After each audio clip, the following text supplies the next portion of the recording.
दोस्तों, कहानी की शुरुआत में आधी रात में जंगल का एक सीन दिखाया जाता है। जंगल में एक घर था। घर के अंदर एक लड़की थी जो खाना पका रही थी। उसकी नज़र एक मशरूम की ओर थी। वह सोच रही थी कि उसे खाने में डाले कि नहीं, लेकिन कुछ देर सोचने के बाद वह फाइनली उसे खाने में डाल देती है। तभी उसे वहां सरसराहट की आवाज़ सुनाई देती है। वह चेक करने को खिड़की के पास झांकती है, लेकिन वहां पर कोई नहीं था। तभी पीछे उसका पति आर्थर आता है। वह आर्थर को इस बारे में बताती है। आर्थर कहता है कि हो सकता है कि कोई लोमड़ी हो। इसके बाद वह कैथरीन से खाना परोसने को कहता है। कैथरीन के खाना परोसने के बाद जैसे ही जॉर्ज पहला निवाला मुंह में लेता है, उसका मुंह बिगड़ जाता है। वह कहता है कि खाने में नमक कम है। कैथरीन ठंडे लहजे में उसके ओर बिना देखे कहती है, अगर खाने में नमक है तो खाना खुद बना लिया करो। इस बात से आर्थर का गुस्सा सातवें आसमान पहुंच जाता है और वह उसे अपनी औकात में रहने की सलाह देता है।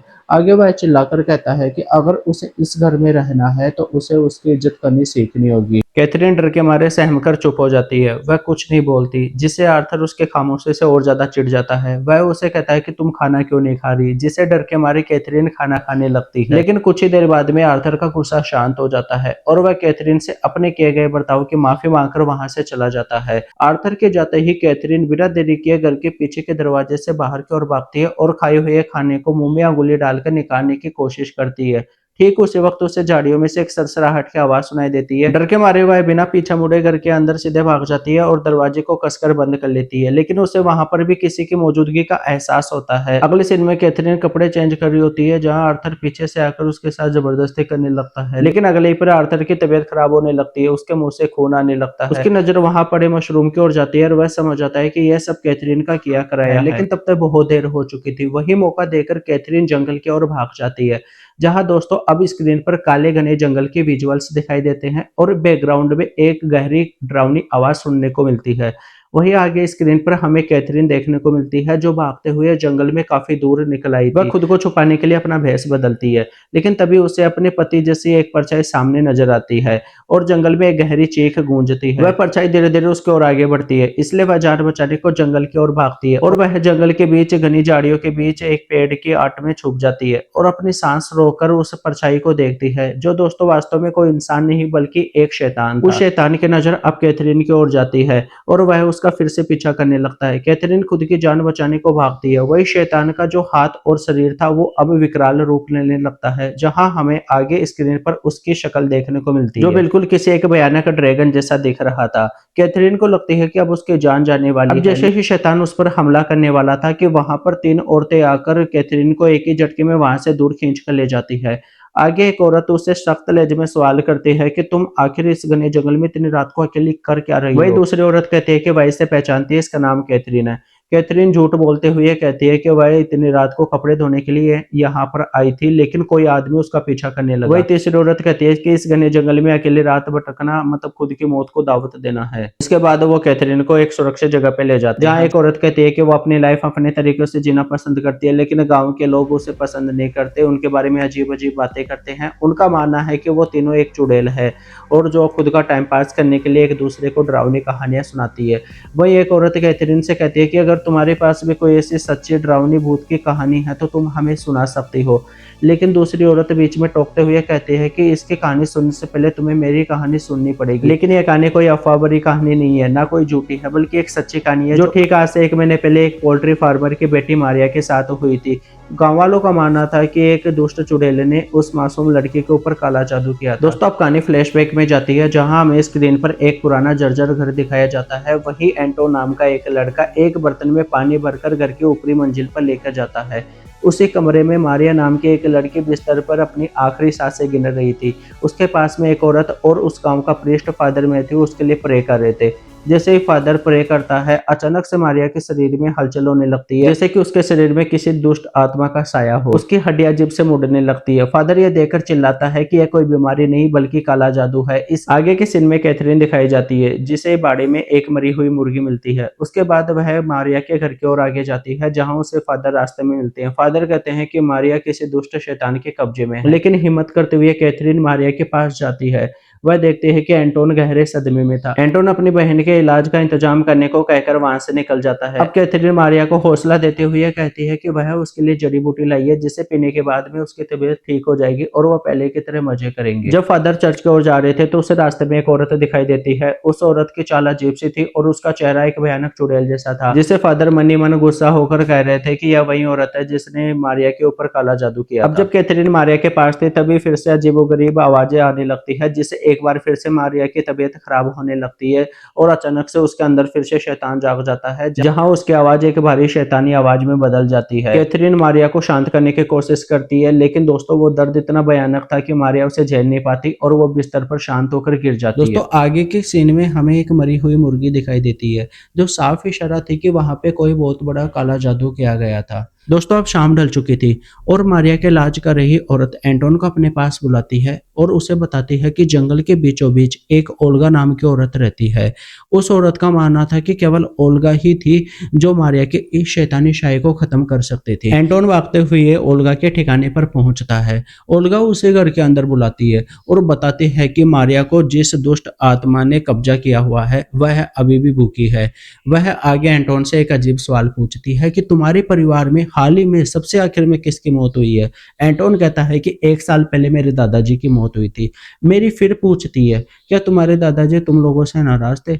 एंटोन नामे सिर हिलाता है। अब ओल्गा एंटोन को एक कैंडल देती है और कहती है कि इसे अपने दादाजी की याद में जलाना। जब यह पूरी तरह जलने लगे तो इसे एक कटोरी से ढक देना। जब सही वक्त आएगा तब उस कटोरी को हटाना, लेकिन याद रहे इसकी रोशनी बुझनी नहीं चाहिए। जैसे ही रोशनी चमकेगी वह आत्मा सामने आएगी और तब तुम मेरे बताए गए इन मंत्रों का उच्चारण करना और एक सुई से रोस्टर के दिल में वार कर देना। अब दोस्तों रात के 12 बज गए थे और मारिया अभी भी उस दुष्ट आत्मा के कब्जे में थी। एंटोन कमरे की खिड़की खोलता है, जिससे माहौल बेहद डरावना हो जाता है। वहीं वह औरत उस जलती हुई मोमबत्ती को एक ढक्कन से ढक देती है। अगले ही पल कमरे में एक जोरदार धमाका होता है और मारिया के ऊपर एक भयानक शैतान बैठा हुआ दिखाई देता है, जिसका आधा शरीर इंसान का और आधा किसी मुर्गे जैसा था। वह शैतान चिल्लाता है कि तुम मेरे साथ ऐसा कैसे कर सकते हो।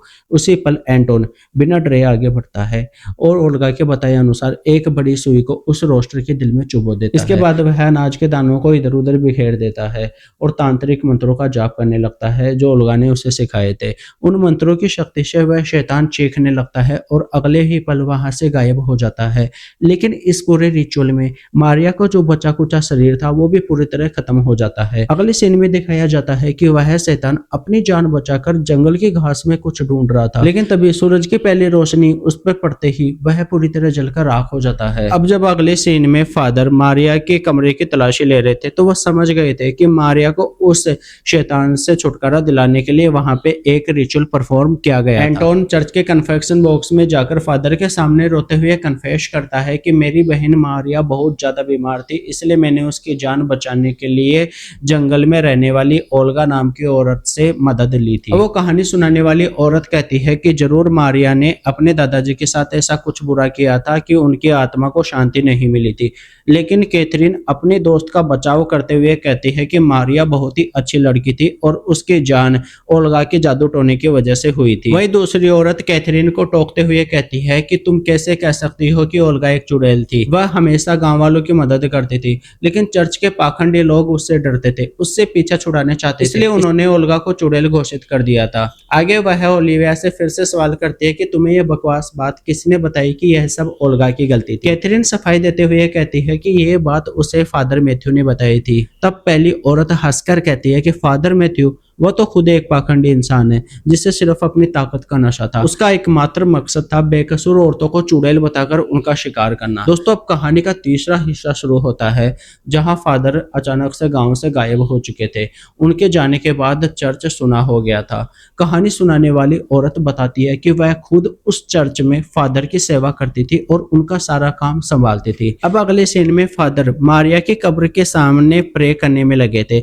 वहां उनकी नजर दूर एक औरत के ऊपर जाती है और वो वही दुष्ट चुड़ैल थी जो थोड़ी देर में एक रेवन बनकर वहां से उड़ जाती है। उसके बाद अगले सीन में फादर मैथ्यू खुद को कोड़े मार रहे थे और वो ईश्वर से प्रार्थना कर रहे थे कि हे ईश्वर, मुझे माफ कर दो, मैंने एक पाप किया है और मुझे खुद के अंदर ही शैतान की मौजूदगी का एहसास हो रहा है। इसके ठीक बाद फादर मैथ्यू कैथरीन के हस्बैंड आर्थर को चर्च बुलाता है और वह उसे बताता है कि आज सुबह जब वह अपने शिकारी कुत्ते के साथ जंगल गया था शिकार करने को, तो वहां उसने ऐसा देखा जिसकी कल्पना उसने बिल्कुल भी नहीं की थी। आगे वह बताता है कि एक खरगोश का पीछा करते हुए वह जंगल के अंदर जाता है, जहां वह देखता है कि उसकी बीवी कैथरीन अपनी दोस्त मारिया के साथ गांव छोड़कर भागने की प्लान बना रही थी। वहीं मारिया ने कैथरीन को एक मशरूम भी दिया था।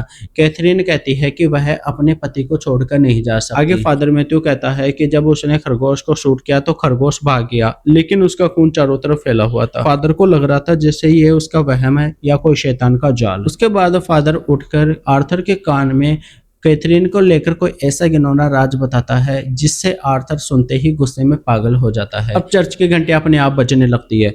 फादर मैथ्यू पागलों की तरह खड़े होकर चिल्ला रहा था, शैतान से बुरा कुछ नहीं है। जो औरतें काले जादू की आड़ में पाप करती है उन्हें जिंदा जला देना चाहिए। तभी अपने आप चर्च का दरवाजा खुलता है और वह खरगोश अंदर आता है। फादर मैथ्यू अपनी राइफल उठाते हैं और अंधाधुंध गोलियां चलाने लगते हैं, जिससे चर्च में भगदड़ मच जाती है। इसके बाद फादर मैथ्यू अपने कुत्ते के साथ जंगल की तरफ भागते हैं। उस रात के बाद दोस्तों फादर कभी देखे नहीं गए, क्योंकि गांव वालों को कहना था कि आज भी अंधेरी रात में उस जंगल से फादर मैथ्यू के सीटी बजाने की डरावनी आवाजें आती है। कहानी के खत्म होते हुए तीनों औरतें कैथरीन को घेर लेती है, जिसमें एक औरत कहती है कि हमें सब पता है कि तुमने फादर मैथ्यू के प्रेशर में आकर उस बेकसूर बूढ़ी औरत के खिलाफ झूठी गवाही दी थी कि वह चुड़ैल है। तुमने ऐसा इसलिए किया ताकि तुम तुम्हारे और मारिया के बीच उस नाजायज राज को छुपा कर रख सको, और तुम्हारी वजह से उस मासूम औरत को जिंदा जला दिया गया, इसलिए अब तुम्हें अपने पापों का हिसाब देना होगा। कैथरीन डरते हुए चिल्लाती है कि तुम सब औरतें पागल हो, कौन सी चुड़ैल, और वह अपनी जान बचाकर वहां से भागती है। भागते हुए अपने घर पहुंचती है, दरवाजा खटखटाती है। आर्थर दरवाजा खोलता है, लेकिन वह एक पल के लिए चौंक जाता है जब सामने वह कैथरीन के पीछे बहुत सारी चुड़ैलों को देखता है। लेकिन वे औरतें कैथरीन को घसीटते हुए जंगल के बीच ले जाती है और उसके बाल नोचना शुरू कर देती है। आर्थर डर के मारे घर का दरवाजा अंदर से बंद कर लेता है। अब कैथरीन रोते हुए कन्फेस करती है, जहां आगे के सीन में दिखाया जाता है कि वह चर्च जाती है, जहां वह 3 जज के सामने कबूल करती है कि ओल्गा एक चुड़ैल थी। वही कैथरीन अपने पास में ओल्गा को देखती है, जिसे रस्सियों के सहारे लटकाया गया था। आगे कैथरीन रोते हुए कहती है कि मुझे डराया गया था, मुझे माफ कर दो। लेकिन जो चुड़ैलों की सरदार थी वह कहती है कि इसका फैसला सिर्फ शैतान करेगा। इसके बाद वो औरत कैथरीन से कहती है कि वह उसे कुछ ऐसा दिखाना चाहती है जो उसने कभी सोचा भी नहीं होगा, इसलिए वह उसे एक मलहम देती है खुद के शरीर पर लगाने को। जैसे ही कैथरीन खुद के ऊपर वह मलहम रगड़ने लगती है, वहां खड़ी औरतें अचानक से कुछ मंत्रों का जाप करने लगती है और देखते ही देखते कैथरीन का शरीर जमीन छोड़ देता है और वो हवा में तैरने लगती है। उसके साथ वो बाकी औरतें भी, जो वास्तव में शक्तिशाली चुड़ैलें थी, आसमान की तरफ उड़ जाती है। आर्थर खिड़की में से यह सब देख रहा था। चुड़ैलों के जाते ही वह भी दौड़कर बाहर आता है और जमीन पर गिरा हुआ जो बचाव हुआ मलहम था उसे उठाता है और वह सोचता है कि इस मलहम से वह बच जाएगा। उस मलहम को पागलों की तरह अपने शरीर पर मलता है और उन्हीं मंत्रों को दोहराता है। मंत्र पढ़ते ही आर्थर भी हवा में ऊपर उठने लगता है, लेकिन अगले ही पल वह बादलों के पार पहुंच जाता है, जहां चारों तरफ सैकड़ों चुड़ैलें हवा में उड़ रही थी। उसे अपने सामने कैथरीन दिखाई देती है। आर्थर रोते हुए चिल्लाता है कि कैथरीन मुझे बचाओ, मुझे पकड़ो, लेकिन कैथरीन अपने नए शैतानी रूप और घमंड में चूर होकर उसे पूरी तरह इग्नोर कर देती है। और जैसे ही मंत्र का प्रभाव खत्म होता है, आर्थर आसमान से सीधे हजारों फीट नीचे जमीन पर गिरता है और उसकी हड्डियां चकनाचूर हो जाती है। जैसे ही आर्थर की लाश जमीन पर गिरती है, आसमान से सारी चुड़ैलें नीचे उतर आती है। इसके बाद वो सारी चुड़ैलें ओलिविया को घेर कर उसके चारों ओर डांस करने लगती है। अभी अचानक पूरा जंगल शांत हो जाता है और घने धुएं के बीच से एक विशाल परछाई उभरती है, और ये और कोई नहीं बल्कि दोस्तों शैतान खुद था। उसका धड़ किसी इंसान जैसा नहीं, बल्कि उसका सिर एक बड़े सींग वाले काले बकरे जैसा था। शैतान को सामने देखकर सभी चुड़ैलें चीखने लगती है, जैसे उनकी सदियों पुरानी मुराद पूरी हो गई हो। शैतान के मुंह से भयानक फूंक निकलती है, जिससे पूरा जंगल कांप उठता है और उसकी जलती हुई लाल आंखें सीधे ओलिविया के चेहरे पर जाकर टिक जाती है। और दोस्तों इसी के साथ स्क्रीन ब्लैक हो जाती है और कहानी यहीं खत्म हो जाती है।